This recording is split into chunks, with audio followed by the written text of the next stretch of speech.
नमस्कार दोस्तों, आप सभी का स्वागत है एक बार फिर से हमारे चैनल प्राचीन ज्ञान उपाय में। दोस्तों, आप सभी से रिक्वेस्ट है कि यदि आपको वीडियो पसंद आए तो वीडियो को लाइक करके अपने दोस्तों के साथ शेयर जरूर कीजिएगा। आइए वीडियो शुरू करते हैं।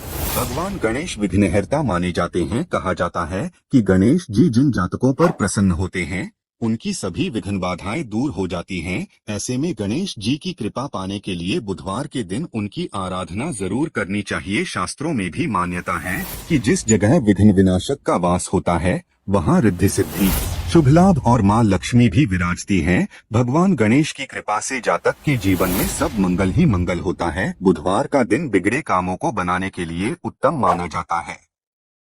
साथ ही इस दिन कुछ उपाय करने से विघ्नहर्ता श्री गणेश की कृपा प्राप्त होती है और जीवन के सभी कष्ट दूर होते हैं। तो चलिए जानते हैं बुधवार के उपाय।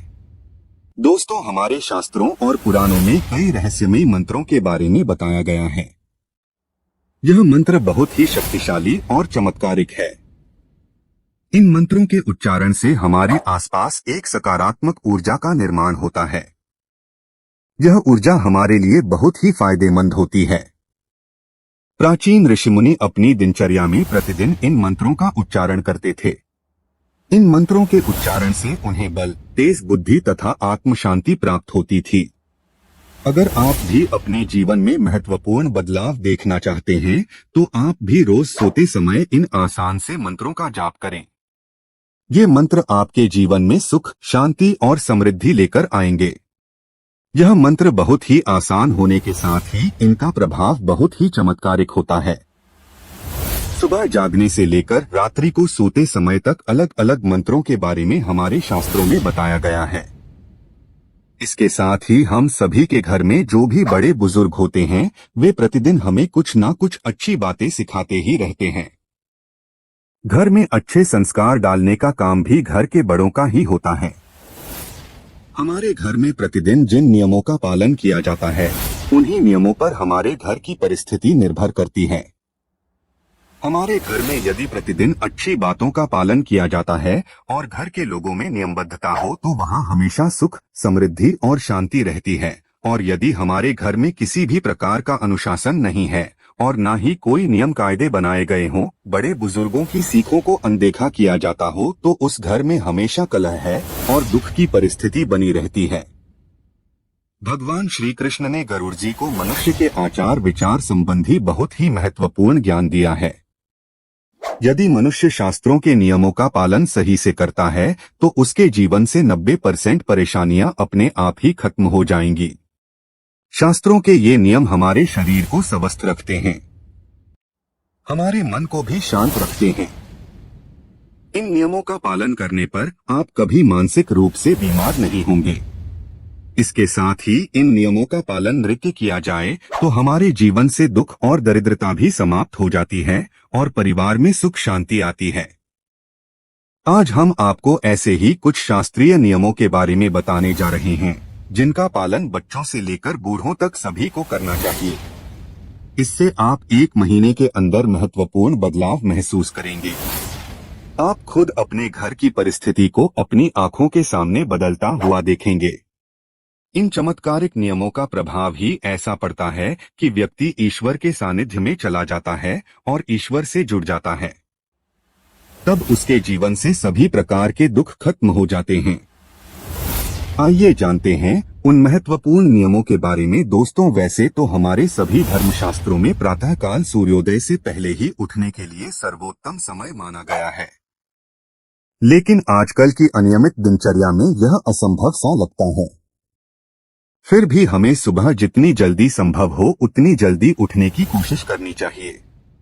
आंख खुलते ही सर्वप्रथम ईश्वर का नाम लेना चाहिए और नित्य कर्म से निवृत्त होकर ईश्वर की पूजा आराधना से अपने दिन की शुरुआत करनी चाहिए।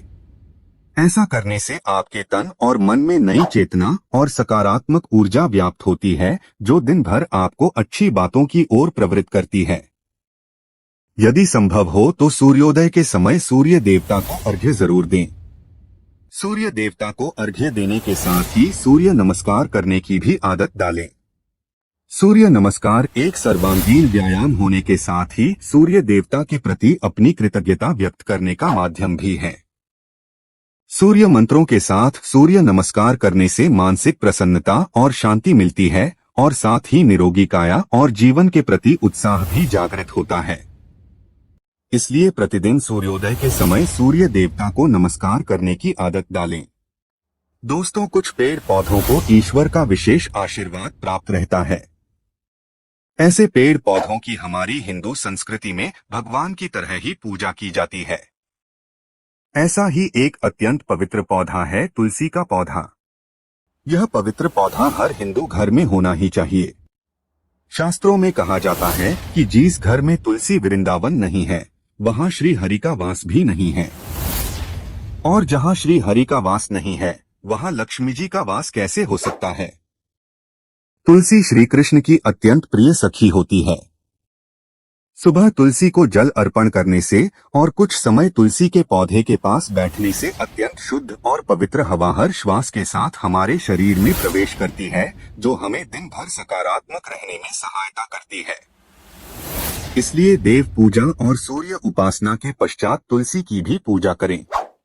तुलसी की माला को भी गले में धारण करने से मन की शुद्धता और सात्विकता बढ़ती है, मनोबल बढ़ता है और आरोग्य प्राप्ति होती है। दोस्तों, हम अक्सर किसी पूजा पाठ के बाद या तीज त्योहार पर ही अपने माथे पर तिलक लगाते हैं, लेकिन हमारे शास्त्रों में प्रतिदिन माथे पर तिलक, कुमकुम, चंदन, केसर, हल्दी और भस्म लगाने का शास्त्रीय, तांत्रिक और वैज्ञानिक आधार पर महत्व बताया गया है। माथे के बीचों बीच इन सभी में से कोई एक भी चीज लगा लेने से व्यक्ति के मन की एकाग्रता बढ़ती है, मानसिक तनाव कम होता है, आध्यात्मिक शक्ति बढ़ती है, जिससे तन और मन में शुद्धता का अनुभव होता है और बुरी शक्तियां चाहकर भी हमारे आसपास नहीं आती है। इसलिए प्रतिदिन पूजा के बाद अपने माथे पर तिलक लगाना चाहिए। दोस्तों, घर में रोज शुद्ध और सात्विक भोजन बनाना चाहिए और सबसे पहले भगवान को भोग लगाकर फिर सबने खाना चाहिए। हमेशा पहली रोटी गौ माता की और आखिरी रोटी कुत्ते की निकालनी चाहिए और उन्हें खिलाना भी चाहिए। संध्या काल में भी नियमित रूप से अपने पूजा स्थान पर दीपक अवश्य जलाएं। साथ ही संभव हो तो घर के सभी सदस्य मिलकर ईश्वर की उपासना करें और श्लोक, भजन या मंत्रोच्चार करें। भगवत गीता या रामायण जैसे पवित्र ग्रंथों का पठन करना भी श्रेष्ठ होता है। इससे घर का वातावरण सुखद और शुद्ध होता है और साथ ही घर के लोगों में सुसंस्कार भी जागृत होते हैं। शाम को तुलसी के पास भी दिया जलाए। घर की सारी नकारात्मकता चुटकियों में दूर हो जाती है। घर में नियमित रूप से छोटे ही सही लेकिन धार्मिक अनुष्ठान आयोजित करते रहे। इससे आपका पुण्य द्विगुणित हो जाता है। दोस्तों, जिस प्रकार हमें सुबह उठकर सबसे पहले ईश्वर का स्मरण करना चाहिए, उसी तरह रात्रि में सोने के पहले भी ईश्वर को स्मरण करके ही सोना चाहिए। हर अच्छी बात के लिए आभार प्रकट करना चाहिए और हर गलती की क्षमा मांगनी चाहिए। घर में रोज अपने बड़े बुजुर्गों को प्रणाम करने की आदत डालें और उनका बहुमूल्य आशीर्वाद की सौगात प्राप्त करें। दोस्त, आप वीडियो के अंत तक आ ही गए हैं, तो आपसे रिक्वेस्ट है, चैनल पर पहली बार आए हैं तो चैनल को सब्सक्राइब करके बेल आइकन को ऑन कर ले और वीडियो पसंद आया हो तो अपने दोस्तों को शेयर कर दे ताकि उनको भी फायदा हो सके। धन्यवाद।